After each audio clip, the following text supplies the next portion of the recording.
नमस्कार. कधी विचार केलाय का की सरकार जी काही खरेदी करतं म्हणजे खुर्च्या, टेबल, कम्प्युटर, ती साधी खरेदीची यादी महिलांना सक्षम बनवू शकते? हो, आज आपण अशाच एका सरकारी योजनेबद्दल बोलणार आहोत जी सरकारी पैशाचा वापर महिला सक्षमीकरणासाठी करतेय. तर मग प्रश्न हाच आहे की सरकारची शॉपिंग लिस्ट खरंच कुणाचं आयुष्य बदलू शकते का? आणि याचं उत्तर आहे हो, नक्कीच. आणि हे कसं होतं हेच वोमेन या नावाच्या उपक्रमात दडलेलं आहे. याची कहाणी खूपच इंटरेस्टिंग आहे. आता हे समजून घेण्यासाठी एक गोष्ट लक्षात घ्यायला हवी. सरकार हे आपल्या देशातलं सगळ्यात मोठं ग्राहक आहे, सगळ्यात मोठा बायर. आणि जेव्हा एवढी मोठी खरेदीची ताकद योग्य प्रकारे वापरली जाते तेव्हा ती फक्त वस्तू विकत घेण्यापुरती उरत नाही, तर त्यातून मोठा सामाजिक बदल घडवता येतो. या उपक्रमाचा मूळ गाभा काय आहे माहितीये? एकदम सोपा आहे. महिला उद्योजकांना थेट देशाच्या सगळ्यात मोठ्या खरेदीदाराशी जोडणं, म्हणजेच थेट सरकारशी. मध्ये कोणी नाही, कुठलाही दलाल नाही. बरं, या संपूर्ण सिस्टममध्ये दोन महत्त्वाच्या गोष्टी आहेत. एक म्हणजे GEM नावाचा प्लॅटफॉर्म आणि दुसरा म्हणजे त्यावरचा खास उपक्रम वोमेनिया. सगळ्यात आधी GM म्हणजे काय ते पाहूया. याचं पूर्ण नाव आहे गव्हर्नमेंट मार्केटप्लेस. हे एक असं ऑनलाईन पोर्टल आहे जिथे सगळी सरकारी खाती, ऑफिसेस त्यांच्या लागणाऱ्या वस्तू खरेदी करतात. एकदम सोप्या भाषेत सांगायचं झालं ना तर हे सरकारचं स्वतःचं Amazon आहे. सगळं काही ऑनलाईन, पारदर्शक आणि कॅशलेस. आणि याच सरकारी Amazonवर म्हणजे GEM प्लॅटफॉर्मवर एक खास जागा आहे, ती म्हणजे वुमेनिया. 2019 मध्ये ही सुरुवात झाली आणि हा उपक्रम खास महिला उद्योजक आणि बचत गटांसाठी बनवलाय, ज्यामुळे ते आपलं सामान थेट सरकारला विकू शकतात. ठीक आहे, कल्पना तर छान आहे, पण हे प्रत्यक्षात काम कसं करतं? म्हणजे महिला उद्योजकांसाठी हे सोपं कसं बनवलं आहे? चला बघूया की यातले अडथळे कसे दूर केले जातात. या उपक्रमाची मुख्य उद्दिष्टे काय आहेत? तर पहिला म्हणजे सरकारी खरेदीत जास्तीत जास्त महिला उद्योजकांनी भाग घ्यावा. दुसरं, त्यांच्या व्यवसायांना एक ओळख मिळावी, त्यांना प्रसिद्धी मिळावी. तिसरं, मधले दलाल पूर्णपणे काढून टाकायचे. आणि सगळ्यात महत्त्वाचं, महिला उद्योजकतेला चालना द्यायची. आणि याचा फायदा नेमका कोणाला होतोय? अगदी छोटे व्यवसाय चालवणाऱ्या महिलांपासून ते गावागावातल्या बचत गटांपर्यंत.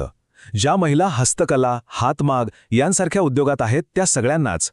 या सर्वांसाठी एक प्रचंड मोठी बाजारपेठ खुली झाली आहे. आणि हे सगळं शक्य झालंय काही खास फीचर्समुळे. जसं की रजिस्ट्रेशन एकदम सोपं आहे, सगळं काही डिजिटल आहे, म्हणजे बोली लावणं, बिल बनवणं, पेमेंट वेळेवर मिळण्याची खात्री आहे. आणि एवढंच नाही तर ट्रेनिंग वर्कशॉप्स घेऊन त्यांना तयारही केलं जातं. त्यामुळे जे पारंपरिक अडथळे होते ना ते आता राहिले नाहीत. आता या महिला उद्योजक नक्की विकतात तरी काय, हे बघणं खूपच इंटरेस्टिंग आहे. हस्तकलेच्या वस्तू आहेत, किराणा आणि पॅन्ट्रीचं सामान आहे, ऑफिसला लागणारं साहित्य आहे, हातमागाचं कापड आहे. म्हणजे प्रॉडक्ट्सची व्हेरायटी खरंच खूप मोठी आणि प्रभावी आहे.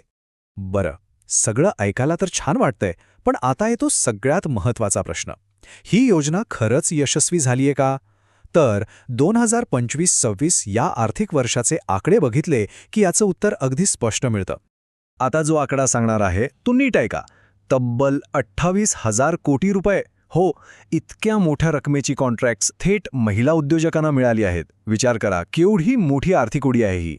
आणि या यशस्वी प्रवासात किती जणी सहभागी झाल्यात? तर 2,10,000पेक्षा जास्त महिलांनी त्यांचे छोटे व्यवसाय GEM प्लॅटफॉर्मवर रजिस्टर केले आहेत. म्हणजे एक मोठं नेटवर्कच तयार झालंय. आणि ऑर्डर्स किती मिळाल्या? फक्त एका वर्षात 13,70,000 ऑर्डर्स.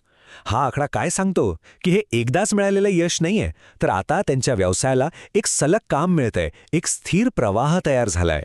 आणि ही आकडेवारी तर अजूनच भारी आहे.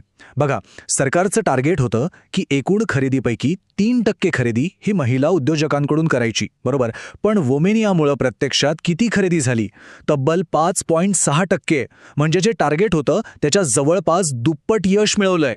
आणि अजून एक गोष्ट, गेल्या वर्षाच्या तुलनेत कॉन्ट्रॅक्टच्या किमतीत 27.6% वाढ झाली आहे. याचा अर्थ काय? तर ही योजना अजून वेगाने पुढे जातेय, तिची गती वाढतच चाललीय. पण एक लक्षात घ्या, वोमेनिया ही काही एकटी योजना नाहीये, तर ती एका मोठ्या व्यापक योजनेचा महत्त्वाचा भाग आहे. चला आता ते मोठं चित्र काय आहे ते समजून घेऊया. या मोठ्या योजनेचं नाव आहे स्वयं. स्वयं म्हणजे काय? तर स्टार्टअप्स, महिला आणि तरुण या सगळ्यांना ट्रान्झॅक्शन्सद्वारे फायदा मिळवून देणं. म्हणजे GEM प्लॅटफॉर्मवर फक्त महिलांसाठीच नाही तर स्टार्टअप्स, तरुण आणि इतर दुर्बल घटकांसाठी सुद्धा जे अडथळे आहेत ते दूर करणं. आणि वोमेनिया हा याच मोठ्या योजनेचा एक महत्त्वाचा भाग आहे. ठीक आहे, आकडे पाहिले, योजना समजून घेतली, पण या सगळ्याचा खरा अर्थ काय आहे? म्हणजे या आकड्यांच्या पलीकडे समाजात याचा काय परिणाम होतोय हे समजून घेणं खूप महत्त्वाचं आहे. तर याचा परिणाम काय झाला? सगळ्यात महत्त्वाचं म्हणजे महिला उद्योजकांना एक फॉर्मल मार्केट मिळालं. त्या आर्थिकदृष्ट्या स्वावलंबी होत आहेत. मग त्या शहरात असोत किंवा गावात, त्यांचे उद्योग आता मजबूत होत आहेत. आणि सरकारी खरेदीची प्रक्रिया आता सगळ्यांना सामावून घेणारी, म्हणजे अधिक इन्क्लुझिव्ह झाली आहे. चला तर मग या विश्लेषणाचा शेवट एका महत्त्वाच्या विचाराने करूया. तो विचार असा आहे की सार्वजनिक खरेदी ही महिलांच्या आर्थिक सक्षमीकरणासाठी एक शक्तिशाली साधन बनू शकते. आणि वोमेनिया या उपक्रमाने हे खरंच सिद्ध करून दाखवलंय की जेव्हा खरेदीची ताकद योग्य दिशेने वापरली जाते तेव्हा ती फक्त वस्तू खरेदी करत नाही, तर लोकांचं भविष्य घडवते.